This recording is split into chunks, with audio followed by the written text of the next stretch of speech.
वक्रतुंड महाकाय सूर्यकोटि समप्रभ निर्विघ्नं कुरु मे देव सर्वकार्येषु सर्वदा। श्री गुरु संचारेश्वर स्वामी नरसिंह चरणी नमनाला करितो सद्भावे मी स्वधर्म रक्षक प्रताप सूर्याला। मुक्तेश्वरासी धरिले हृदयी जाने अनन्य भावाने कृष्णा राजा रामा तनया वंदी अखंड प्रेमाने।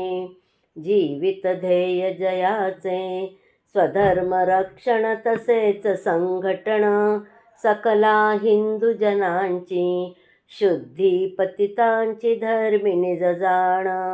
सद्गुरु संचारेश्वर महाराज की जय।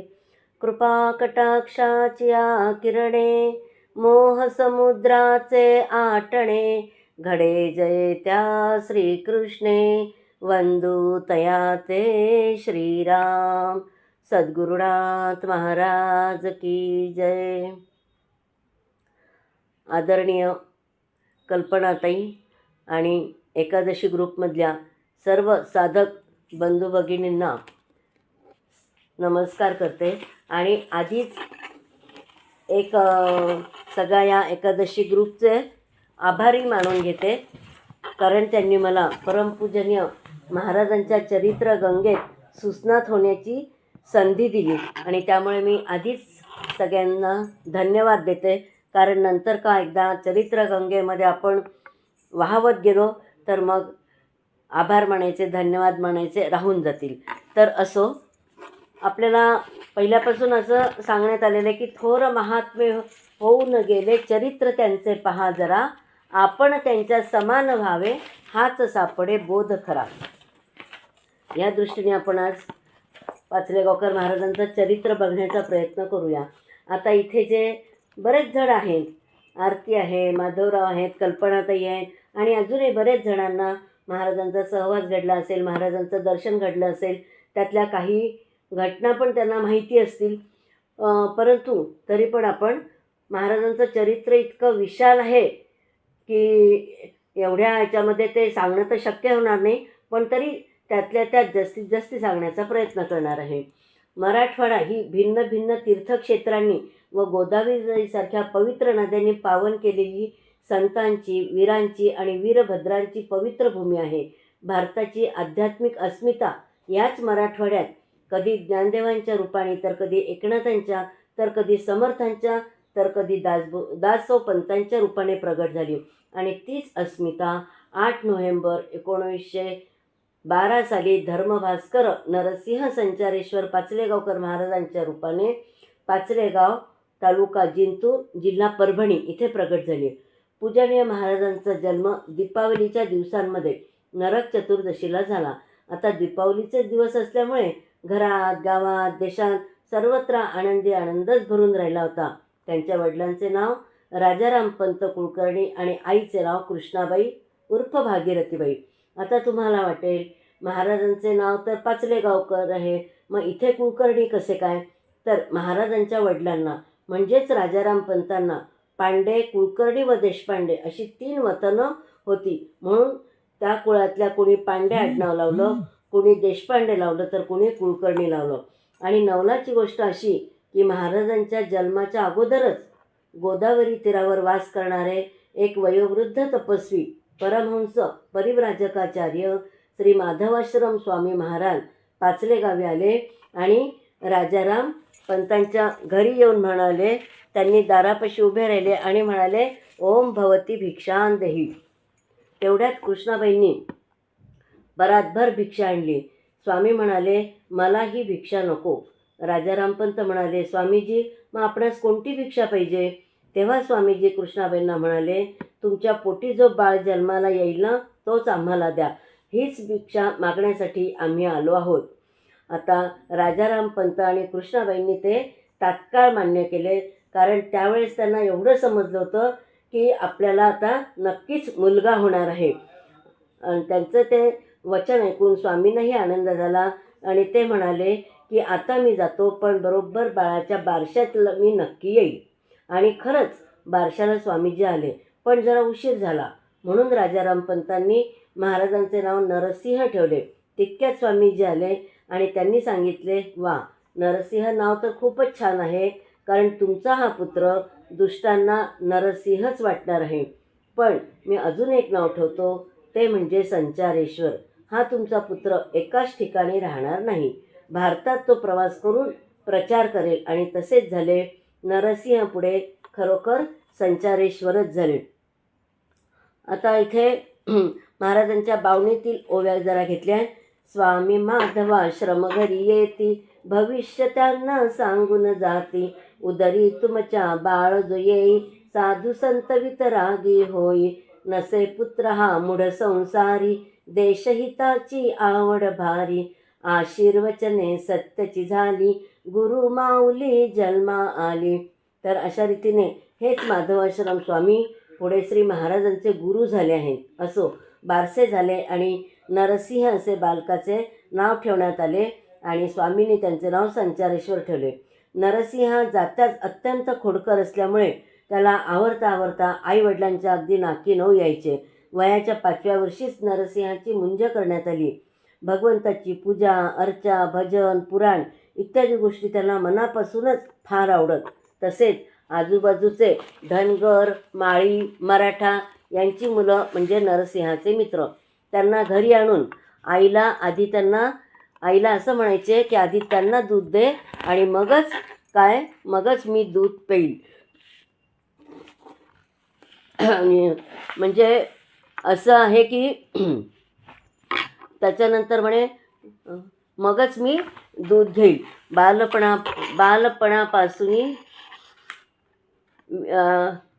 बालपणापासूनच नरसिंहाचे मना, जातीभेदाची वाटतसे घृणा. म्हणून या घरापासूनच जाणा, करीती ऐसी सुरुवात. वास्तविक काय होतं की राजारामपंत पांडेबुवांचे घर म्हणजे सनातनी ब्राह्मणाचे, त्यामुळे त्या काळानुसार घरात कडक सोवळं पाळलं जायचं. परंतु बाल नरसिंहाला मात्र सगळ्या जातीची मुलं खेळायला लागायची. नरसिंह लहानपणी कोणत्याही जातीच्या माणसाच्या घरी जायचा, बेसन भाकरी खाऊ म्हणायचा व त्यांच्यासोबत बसून खायचा. कृष्णाबाई महाराजांच्या आई नरसिंहाला रागवायच्या, अरे आपल्या घरी खायला मिळत नाही का? का बरं लोकांकडे खायला जातो? आपल्या घरी काही कमी आहे का? मग बाळ नरसिंहाने एक गंमतच केली. आपल्या सगळ्या सवंगड्यांना घरी घेऊन आला व आईला म्हणाला, तूच म्हणाली होतीस ना बाहेर खायला जाऊ नको, मग आपल्या घरी काही कमी आहे का? मग मी काय केलं, या सगळ्यांना आपल्या घरी घेऊन आलो. आता इथेच तू आम्हाला काहीतरी खाऊ दे. आईची नाराजी पाहून मग लगेच आईला समजुतीच्या स्वरात नरसिंह म्हणाला, अगं आई, सगळी भगवंताचीच लेकरं आहेत ना, मग अशी शिवाशिव कशासाठी? आता बाल नरसिंहाचे हे प्रौढत्वाचे बोलणे ऐकून आईचा राग कुठल्या कुठे पळून गेला आणि तिने काय केलं, या सगळ्यांसाठी शिरापोळी खाण्यासाठी केलं. बाल नरसिंहाला शाळेत घालण्यात आले. त्याची बुद्धी फारच तीव्र, एकपाठीच होता तो. कोणतीही शिकवलेली गोष्ट नरसिंहाच्या चटकन लक्षात यायची. गुरुजींना त्याच्याविषयी खूप आदर वाटायचा. परंतु ही पोटभरून विद्या शिकण्याचा नरसिंहाला अतिशय कंटाळा यायचा. त्याला शाळेत जाणेच आवडायचे नाही. शिक्षक इकडे तिकडे गेले की तो आपल्या सवंगड्यांसोबत रानात पळून जायचा. डोंगरावर एक खडकाची मोठी स्वयंभू अशी महादेवाची पिंड होती. तिथे नरसिंह आपल्या मित्रांसह जायचे आणि तिथे त्या महादेवाची पूजा करत बसायचे. तसेच पाठीवर महादेवाची पिंड काढून तासनतास त्याच्याकडे ध्यान लावून बसायचे. निसर्गाच्या सान्निध्यात राहणे, सृष्टी सौंदर्य तासनतास न्याहाळत बसणे हाच नरसिंहाचा छंद होता. आणि त्यामुळे तहान, भूक, वेळ, काळ सर्व काही विसरून त्या सृष्टीनियंत्याशी तो तादात्म्य व्हायचा. देहभान विसरायचा. नरसिंहाने कसाबसा 12 खड्या व 15 एके 15 पर्यंतचा आपला अभ्यासक्रम शिक्षणक्रम पूर्ण केला आणि शाळेला कायमचा रामराम ठोकला. बाल नरसिंहाला लहानपणापासूनच दुर्गुणाची अतिशय चीड होती. अति दारू प्यायल्यामुळे गटारात लोळणाऱ्या लोकांचा हाल बघून त्याला अतिशय वाईट वाटायचे. त्यांनी लहान वयातच दारूबंदी करण्याचा निश्चय केला.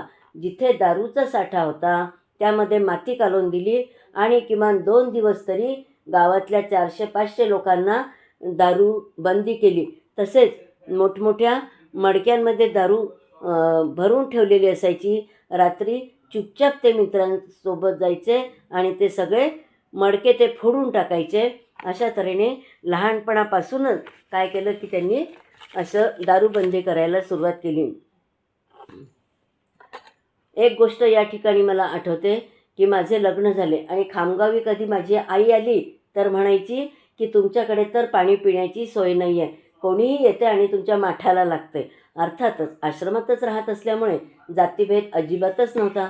माझ्या आईची आई म्हणजे आजीला खूपच सोवळं असायचं. विहिरीतले पाणी घरात आणायचे तर विहिरीपासून घरापर्यंत ती आधी सडा टाकत यायची व मग पाणी घरात आणायची. आता तो काळ कसा होता हे कळण्यासाठी म्हणून मुद्दाम हे उदाहरण सांगितले आहे.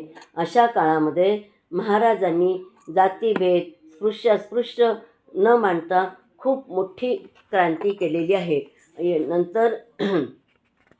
यानंतर बालपणापासूनही नरसिंहाला वैराग्याचा लागला लळा, घराची तर तयाला ओढ नसे मुळीही.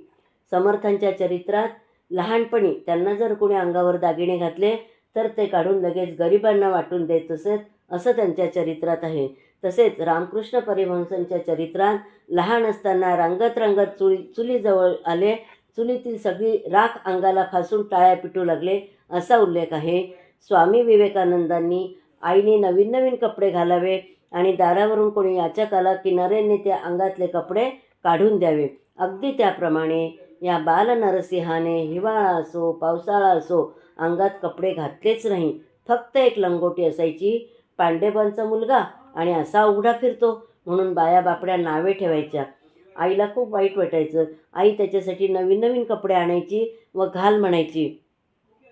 हा त्या अंगावरचे सगळे कपडे आईच्या समाधानासाठी घालायचा आणि नंतर दान देऊन टाकायचा आणि आनंदाने उड्या मारायचा. शेवटी आई वैतागायची. असे का करतोस म्हणून कळवळून विचारायची. तेव्हा नरसिंह म्हणायचा, आई आपल्या देशात किती दरिद्री लोक आहेत, कुणाला खायला अन्न नाही, लज्जा रक्षणासाठी वस्त्रही नाही आणि हे नवीन कपडे घालून मी मिरवू का? त्याचे हे उत्तर ऐकून सगळेजण मात्र अतिशय निरुत्तर व्हायचे.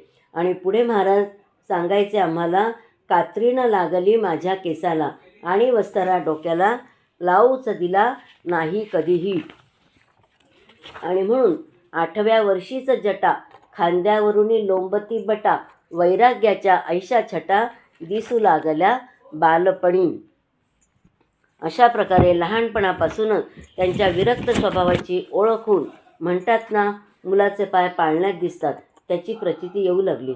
नागपंचमीच्या दिवशी लहान वयातच आई व शेजारच्या बाया मातीच्या नागाची पूजा करतात आहे हे पाहून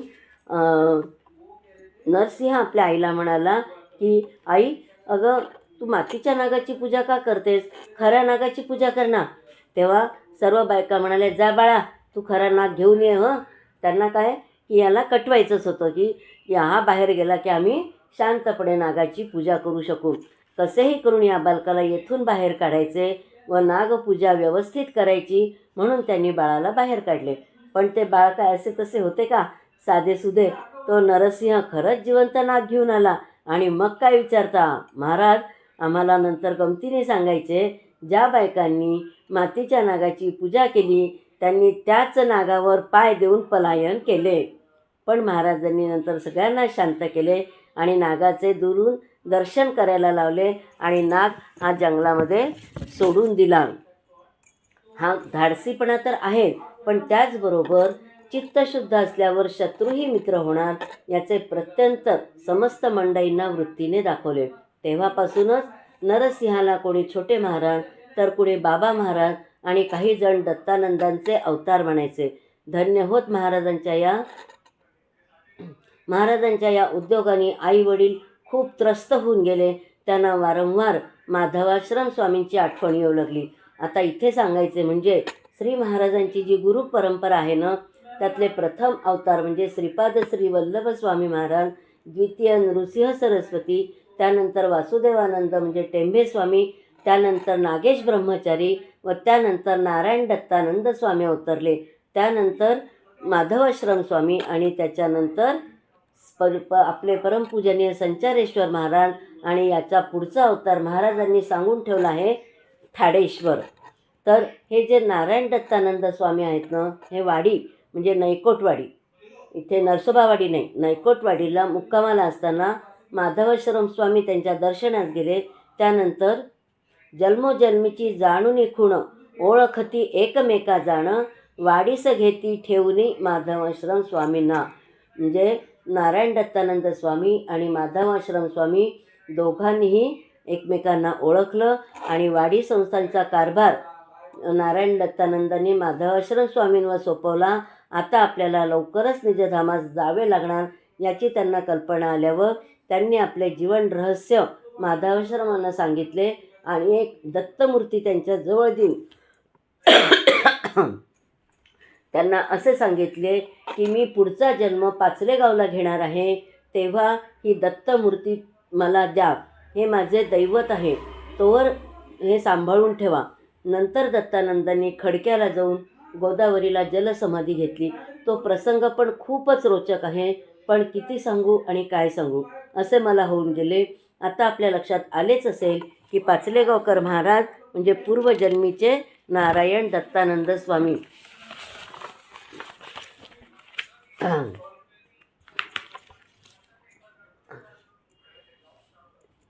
त्यानंतर माधवाश्रम स्वामी अचानक आले. त्यांना पाहताच सगळ्यांनी त्यांना साष्टांग नमस्कार केला. महाराजांनी सुद्धा केला. स्वामींनी त्यांच्या आईवडिलांना आपल्या मागणीचे स्मरण करून दिले आणि नरसिंहाला गृहत्याग करून अवताराचे प्रयोजन साध्य करण्याची वेळ समीप आल्याचे सांगितले व नारायण दत्तानंदांनी दिलेली दत्तमूर्ती महाराजांच्या स्वाधीन केली. त्यानंतर घरी चुलत भावाची मुंज झाली. सगळे नातेवाईक जमले आणि नरसिंहाच्या विवाहाचा विषय निघाला व मामीचीच मुलगी सून म्हणून पसंत केली. हे जेव्हा महाराजांना कळले तेव्हा ते रानात निघून गेले आणि तिथे ध्यान लावून बसले. तिथे ध्यानात त्यांना जे दिसले ते त्यांनी घरी येऊन सांगितले. काय सांगितले त्यांनी आपण संचारेश्वर बावणीमधून ते बघू. ध्यान लाविता आकृत कळले, दारी येऊनी सर्वा वदले, विवाह कसला माझा करता, जळेल घर हे क्षणात आता, जमेल ते बाहेर काढा, आजीला तर त्वरित ओढा, भविष्यवाणी ऐकुणी भीषण, नरसिंहाला देती दूषण, परी सर्व ते सत्यची झाले, कधी कुणाना प्राप्त न टळले, आजी जळली वाडा जळला, राखेचा जणू डोंगर झाला, संचारेश्वर वदती त्यांना, राख नवे हे भस्मची जाणा, त्या भस्माचे करुणी लेपण, संचारेश्वर करीती वंदन, निरोप तुमचा घेतो म्हणती, निघून जाई बालकमूर्ती. प्रसंग डोळ्यासमोर आला असेल आणि ही राख भस्म म्हणून अंगाला लावून महाराज तिथून घरातून कायमचे निघून गेले. आणि मग मात्र महाराजांची कठोर साधना सुरू झाली. रोज 100-200 सूर्यनमस्कार दंडबैठका मारण्याचा नियम सुरू झाला. भिक्षेवर त्यांचा उदरनिर्वाह चालायचा. तसेच गीता, ब्रह्मसूत्र, ज्ञानेश्वरी, नारद भक्तिसूत्र, दासबोध, तुकारामाचे अभंग, महापुरुषांच्या चरित्रांचे पठण आणि अखंड नामस्मरण सुरू झाले. त्यांच्या ठिकाणी जाज्वल्य देशप्रेम आणि धर्मप्रीती ही जोपासल्या गेली. त्यांच्या चेहऱ्यावर तपश्चर्याचे तेज विलसू लागले आणि ते धडाडीने कामाला लागले. मराठवाड्याबाहेर महाराज पडण्यापूर्वी हिंदूंना बाटवण्याच्या प्रकाराला महाराजांनी कडाडून विरोध केल्याने त्या काळच्या राजाने म्हणजे निजामाने महाराजांना 20 वर्ष हद्दपार केल्यावर सुद्धा मराठवाड्याबाहेर गेल्यावर उसंत न घेती क्षणभर करीती शुद्धी हजारोंवर बाटवलेल्या हिंदूंची. आपलं जे अनेक हिंदू त्या काळात जे बाटवल्या जात होते त्यांचं शुद्धीकरण करण्याचं खूप मोठं कार्य महाराजांनी केलेलं आहे. आणि शुद्धीकरणाचा त्यांचा कोणता हे असायचा तर लहानचे ते प्रयोग करायचे आणि त्या अग्नीच्या त्या ह्याच्यावरून लोकांना जायला लावायचे. आणि विशेष म्हणजे त्या अग्नीला कोणालाही चटका बसत नसायचा. हे सगळे प्रयोग त्यांनी कशासाठी केले तर अनेक जे हिंदूंना बाटवल्या गेलेलं आहे त्यांना पुन्हा आपल्या हिंदू धर्मात आणण्यासाठी महाराजांना असं करावं लागलं. माझे सासरे म्हणजे महाराजांचे सख्खे लहान भाऊ, महाराजांसोबतच ते सुद्धा घराबाहेर पडले. जसे रामासोबत लक्ष्मण तसेच आमचे अण्णा महाराजांसोबत सावलीसारखे राहिले. जशी महाराजांची आज्ञा असायची तसे वागायचे. खामगावातलेच उदाहरण आहे, माझ्या समोर घडलेले आहे. आमच्या अण्णांनी एक मुसलमान पैलवान एका हिंदू मुलीशी लग्न करणार होता. त्या मुलीला समजूत घालून आमच्या घरात आणून ठेवले. तेव्हा मुसलमान लोकांच्या फेऱ्या आमच्या घरासमोरच्या रस्त्यावरून व्हायला लागल्या. अण्णांनी मला सांगितले की हिला अजिबात बाहेर जाऊ देऊ नको.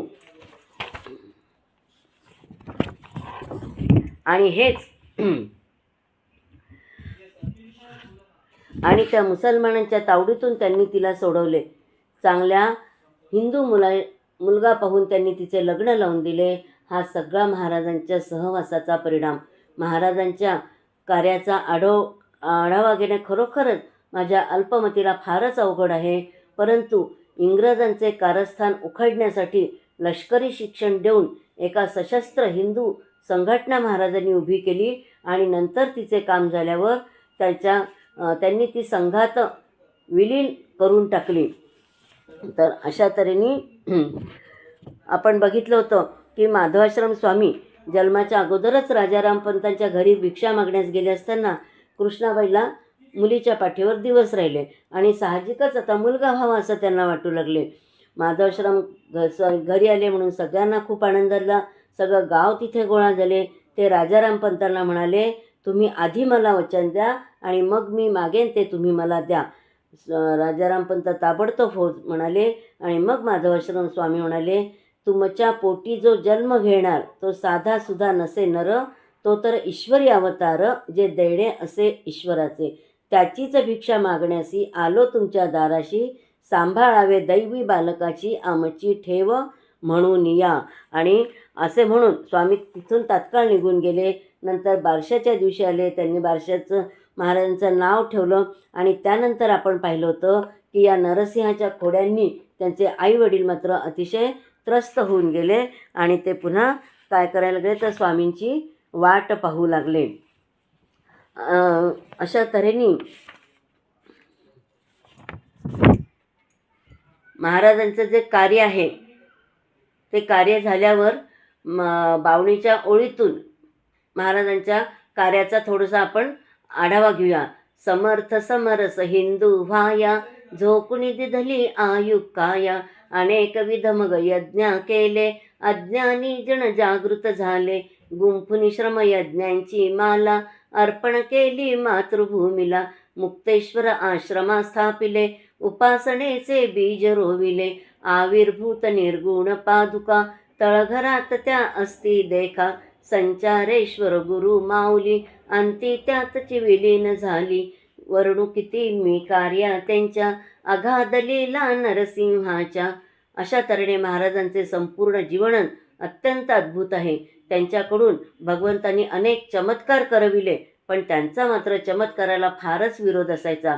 चमत्कार ही चोरी आहे असे ते म्हणायचे. माझा जेव्हा पूजनीय महाराजांशी प्रत्यक्ष संबंध आला तेव्हा त्यांच्या जीवनातील काही जे प्रेरक प्रसंग आहेत जे मला फार भावले ते मी आता सांगण्याचा प्रयत्न करते.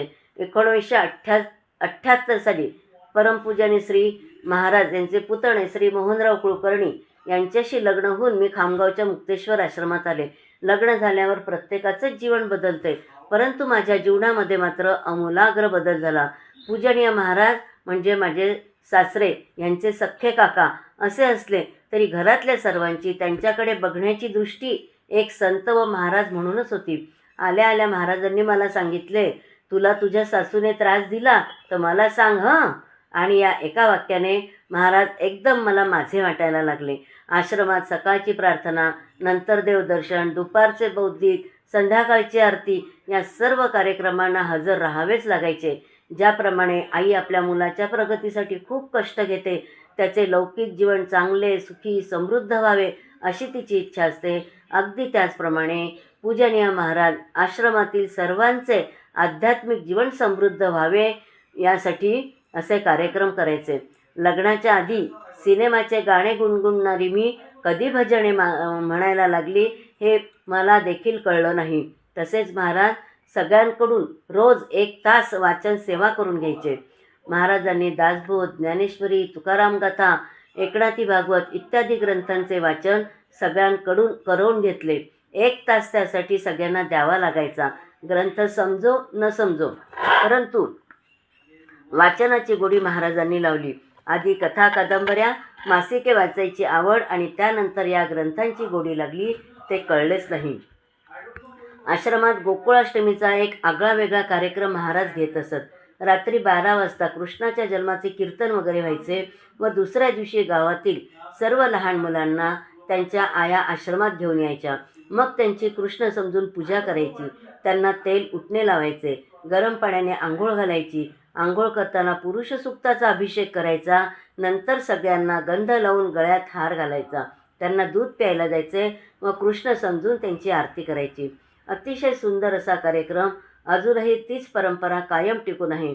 त्या लहान बालकांमध्ये ईश्वर बघायला महाराजांनी या कार्यक्रमांद्वारे अगदी सहज शिकवले. महाराजांची आश्रमातील लहान मुलांना अजून एक शिकवण असायची.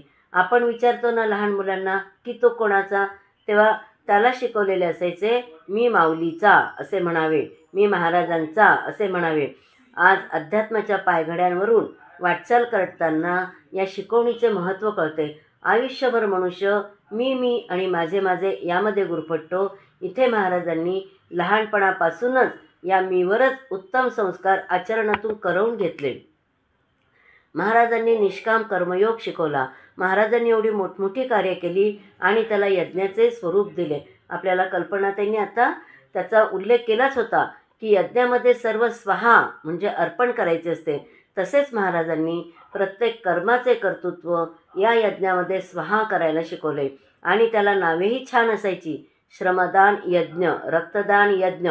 आता रक्तदान तर सगळेच करतात. अनेक सामाजिक संस्था असे उपक्रम राबवित असतात. परंतु पूजनीय श्री महाराजांच्या रक्तदान यज्ञाचे वैशिष्ट्य असे की आपण रक्तदान करतो म्हणजे जणू काही शिवशंकराला रक्ताचा अभिषेक करतो आहे असे वाटावे. एवढी उदात्त भावना महाराजांनी जागृत केली.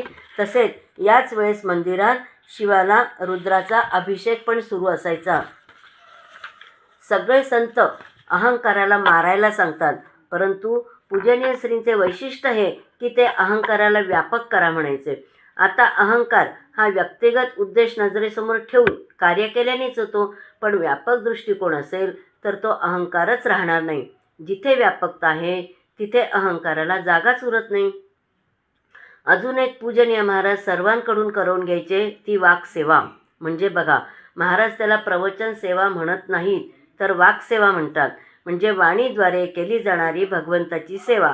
आणि अशी वाक्सेवा रोज आरतीत सगळ्यांना कमीत कमी 5 मिनिटे तरी करावी लागायची. प्रत्येक जीवामध्ये 3 प्रकारचे दोष असतात आणि त्यामुळे तो भगवंताजवळ जाऊ शकत नाही. गीतेमध्ये भगवंतानेच म्हटलेले आहे, ममैव अंशे जीव लोके जीवभूतः सनातनः. म्हणजे जीव हा माझाच अंश आहे. मग असे असूनही तो दुःखी कष्टी का? तर मल, विक्षेप आणि आवरण या दोषांमुळे तो परमेश्वरांपासून दूर राहतो. मल म्हणजे पाप करण्याची इच्छा, ही निष्काम कर्माने नाहीशी होते. महाराज प्रत्येक कर्म निष्कामतेने करायला सांगायचे आणि म्हणून कोणत्याही स्तोत्राची फलश्रुती आश्रमात कधीही म्हटल्या जात नव्हती. अगदी गणपती अथर्वशीर्ष असो की श्री सूक्त असो, फलश्रुती कधीही म्हटल्या जात नाही. निष्काम कर्माने मल नावाचा दोष नाहीसा होतो. निष्काम उपासनेने विक्षेप म्हणजे चित्ताची चंचलता हा दोष नाहीसा होतो. आणि म्हणून महाराजांचा उपासना सगळ्यांनीच करावी यावर कटाक्ष असायचा. महाराज म्हणाले, अगदी फणफण ताप आलेला आहे, उठून बसूच शकत नाही, त्यावेळी उपासना नाही केली तरी चालेल, पण एरवी कुठेही असलात, अगदी प्रवासात सुद्धा उपासना सोडू नये. आणि तिसरा आपल्यातला दोष म्हणजे आवरण. आवरण म्हणजे अज्ञानाने मीच करता भोगता आहे असे वाटणे, देहच सत्य आहे असे वाटणे. आणि हे अज्ञानाचे आवरण महाराज बौद्धिकाद्वारे घालवण्याचा प्रयत्न करायचे. अजून एक महाराजांचा कटाक्ष असायचा, तो म्हणजे वस्तूचा संग्रह न करणे. त्यामुळे लग्न होऊन आली तरी घरात काही फारसे सामान नव्हते. मग एका सणाच्या निमित्ताने कुठे कपाट, कुठे रेडिओ हा घरी आला. महाराजांनी हे पाहिले की म्हणायचे, मला पुस्तक ठेवायला कपाट पाहिजे, आणि ते चाललं जायचं महाराजांच्या खोलीत. मला बातम्या ऐकायला रेडिओ पाहिजे आणि तो चालला जायचा महाराजांच्या खोलीत. आपण नाही का लहान मुलांना जास्ती टी व्ही पाहू देत नाही, मोबाईल हाताळू देत नाही, कारण त्याचे काय दुष्परिणाम होतात हे आपल्याला माहिती आहे. तसेच पूजनीय महाराजांना वस्तुसंग्रहाचे दुष्परिणाम माहिती होते, म्हणून ते त्यापासून आम्हाला वाचवायचा प्रयत्न करायचे. महाराजांच्या कृपेने आता जेव्हा आत्मारामाचा अभ्यास झाला तेव्हा खाडकन डोळे उघडले व महाराज कशासाठी असे करत होते हे लक्षात आले. आत्मारामात समर्थ शिष्याला म्हणता, जितुके काही नासो न जाईल, जे अशाश्वत असेल, तुझं समागमे न येईल, तितुकेच द्यावे मज. आणि पुढे अजूनही म्हणतात, मजही ते काय करावे, परी तुझं पासूनही टाकवावे, तुवा टाकिले तरी न्यावे तुझं समागमे. तुझे सर्व मला देऊन टाक, मग मी ज्या आनंद साम्राज्यात आहे तिथे तुला घेऊन जातो. आता समर्थांना त्या शिष्यांच्या वस्तूंचा काय उपयोग होता? इथे महाराजांनाही आमच्या वस्तूंचा काय उपयोग होता, पण आमचे मन त्यात अडकू नये यासाठी त्यांची धडपड असायची. पूजनीय महाराज हे साक्षात्कारी संत होते. सदैव आत्मस्वरूपाच्या आनंदात रंगलेले असायचे. त्यांना अशा नाशिवंत व अशाश्वत वस्तूंची काही अपेक्षाच नसायची, कारण त्या कोणत्याही गोष्टींवर त्यांचा आनंद अवलंबून नव्हता. पण आमच्याजवळ या वस्तू असल्याने आम्ही या लौकिक गोष्टीत अडकू नये, तसेच माणसाने आपल्या गरजा कमीत कमी ठेवल्या पाहिजे, ही शिकवण त्यांना यातून द्यायची होती. महाराजांच्या या शिकवणीतून प्रेरणा घेऊन सद्ग्रंथांची गोडी लागली. महाराज स्वतः 7-7, 8-8 तास वाचन करायचे, त्यामुळे मलाही वाचनाची गोडी लागली. हळूहळू त्यांच्याच कृपेने अभ्यास कसा करावा हे कळू लागले. महाराजांशी गप्पा मारताना जे काही वाचले ते महाराजांना गोष्टी रूपाने सांगू लागले आणि त्यांच्याच कृपेने थोडाफार अध्यात्मशास्त्राचा अभ्यास झाला आणि प्रवचनाची गोडी लागली. महाराजांनी अस्सल परमार्थ शिकवला. नाहीतर आपण आज पाहतो परमार्थाच्या नावाने असंख्य जीवांची फसगत होते आहे, ते लुबाडले जात आहेत. अनेक मोठमोठे पंचतारांकित आश्रम तयार होत आहे, तेही शिष्यांच्या भक्तांच्या पैशावर. पूजनीय महाराजांनी कित्येक दिवस तर आश्रमात दानपेट्यासुद्धा लावू दिल्या नाही. तसेच महाराजांची निस्पृहता अशी की आश्रमातले सर्व कार्यक्रम, मोठमोठे उत्सव यासाठी महाराजांनी गावात कधीही पावत्या फाडल्या नाहीत. लोकांनी जे स्वेच्छेने दिले त्यावर सर्व खर्च चालायचा, कारण मुक्तेश्वर माऊली कधीही कमी पडू देणार नाही हा त्यांचा विश्वास होता आणि व्हायचे तसेच. पूजनीय महाराज असताना उत्सवाच्या काळात बाहेर गावून आलेल्या पाहुण्यांची कधीही फारशी व्यवस्था करावी लागायची नाही. खामगावच्या घरोघरी उत्सवाचे पाहुणे उतरायचे. एवढे मोठमोठे यज्ञ महाराजांनी केले, त्यासाठी सामुग्री कुठून यायची, अन्नधान्य कुठून यायचं, मनुष्यबळ कुठून यायचं, सगळंच अघटित. महाराजांचा जनसंपर्क एवढा व्यापक होता की ही मोठमोठी अवघड वाटणारी कामे अगदी लीलया होऊन जात. सरकार आणि सावकार या दोघांपासून दूरच राहावे याची हे आम्हाला महाराज शिकवायचे. पूजनीय महाराजांच्या शिकवणीतील अजून एक प्रेरक गोष्ट म्हणजे महाराज सोमवारच्या आरतीत बाहेरच्या सर्व लोकांना व आश्रमातील लोकांना रोजच कपाळाला, हाताला, छातीला भस्म लावायला सांगायचे. कपाळावर भस्म लावलेले दिसले नाही की महाराज रागवायचे. कधी कधी जबरदस्ती नको वाटायची, पण महाराजांपुढे बोलायची कोणाची हिंमत नसायची. कालांतराने शंकराच्या आरतीचा अभ्यास करताना लक्षात आले, बापरे, काय महान अर्थ आहे या भस्म कपाळाला लावण्याचा.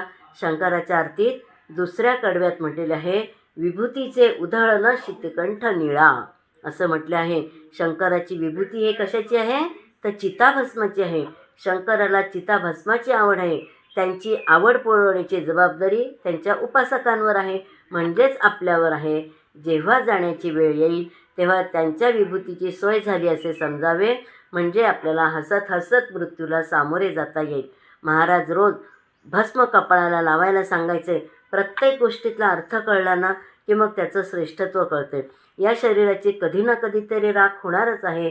दह्यती इति देहा, जो कधीतरी जाळला जाणारच आहे त्याला देह म्हणतात. हा संस्कार अंतःकरणावर उमटण्यासाठी महाराज रोज भस्म लावायला सांगायचे. बघा किती छोट्या छोट्या गोष्टी दिसतात, पण या प्रत्येक गोष्टी सर्वांनी कराव्या अशी महाराजांची अपेक्षा असायची. आश्रमात सर्वांचे जेवण एकत्रित असायचे. भाकरी, पोळी व पातळ फोडणीचे वरण. महाराज दसरा, दिवाळी या सणांना सर्वांना एकत्रित बोलवायचे आणि म्हणायचे, काय करायचं रे पोरांनो आज जेवायला. आणि मग एक एक जण आपल्या मनातील एक एक इच्छा बोलून दाखवायचा. कोणी म्हणायचं श्रीखंडपुरी, कोणी म्हणायचे बटाटाची भाजी, तर कोणी म्हणायचे जिलेबी भजे, तर कोणी आणखीन काहीतरी. सर्वांची छान हसत खेळत अर्धा पाऊण तास चर्चा चालायची आणि मग सगळ्यांचे बोलून झाल्यावर महाराज म्हणायचे, चला आज झक्कास पिठला भाकरीचा बेत करूया. सगळ्या मुलांची तोंडे एवढीशी व्हायची. आज त्यातले रहस्य कळते. परमार्थात सगळ्यात महत्त्वाचे काय असेल तर इच्छा मारणे. अर्थात दिवाळीत गोडधोड व्हायचं बरं का. रामायणाचा जेव्हा अभ्यास केला तेव्हा त्यात असे एक वाक्य आहे, इच्छा ही अशी बिकरीड आहे की तिला एकदा भीक घातली की ती दारावरून हटतच नाही. तिच्या मागण्या सारख्या वाढतच जातात आणि म्हणून तिला मारूनच ती मरते. ताटीच्या अभंगामध्ये मुक्ताबाई म्हणतात, मन मारुनी उन्मन करा, ताटी उघडा ज्ञानेश्वरा. महाराजांनी तरी दुसरं काय केलं होतं? मन मारायची शिकवणच महाराज द्यायचे. पण त्यावेळी महाराजांचे असे वागणे खूप कटू वाटायचे, अन्यायकारक वाटायचे. पण फणसाला जसे वरतून काटे वाद गोड गरे असतात ना, त्याप्रमाणे पूजनीय महाराजांचे आम्हा आश्रमवासियांशी वागणे असायचे. कुठे महाराजांसोबत जेवायला गेलो की सगळ्यांना वाटायचे, चला आज छान जेवायला मिळेल, काही गोडधोड खायला मिळेल. ज्यांच्या घरी जेवण असायचे ते महाराजांना विचारायचे, महाराज तुम्हाला काय आवडते, काय करायचे जेवायला? महाराज म्हणायचे, पिठलं भाकरी. महाराजांनी कधीही जिभेचे चोचले पुरवू दिले नाही आणि त्यामुळे असले तर असू दे, नसले तर नसू दे अशी नकळत वृत्ती तयार झाली. महाराजांनी एकदा मला प्रश्न विचारला लग्न झाल्या की तुला असं वाटतं का की आपल्याला खूप दागिने असावे? आणि माझे पूर्वसुकृत थोर म्हणून मुखातून शब्द बाहेर पडले, नाही महाराज, मला त्याची फारशी गोडी नाही. मला जेव्हा दाखवायला आणले तेव्हा महाराजांनी माझे दोन्ही हात गच्च धरून ठेवले होते. मला त्यांची दाढी जटा याची भीती वाटत होती. परंतु सद्गुरू जेव्हा आपल्याला हा माझा आहे असे म्हणतात तेव्हा त्या जीवाचे कल्याण झालेच म्हणून समजावे. तसे आज मला असे वाटते आहे, ज्या महाराजांनीच माझा हात घट्ट धरून ठेवला त्यांच्यापासून दूर करण्याची कोणाचीच ताकद नाही. एक वेळ मी हात धरले असते तर कदाचित मोहमायात फसून ते हात मी सोडूनही दिले असते. पण महाराजांनीच धरल्यामुळे या जीवाचे कल्याण निश्चितच आहे असा पूर्ण आत्मविश्वास आहे. हे पूजनीय महाराजांचे संपूर्ण जीवनच आमच्यासाठी प्रेरणादायी आहे आणि त्यांनी आखून दिलेल्या मार्गावरून आमच्या जीवनाची वाटचाल सुरू आहे. तर असो, पूजनीय महाराजांना अतिशय मनोभावे नमस्कार करते आणि झालेली ही वाकसेवा महाराजांच्या चरणी अर्पण करते. थोडासा वेळ जास्ती झाला त्याबद्दल क्षमा असावी. जय जय रघुवीर समर्थ.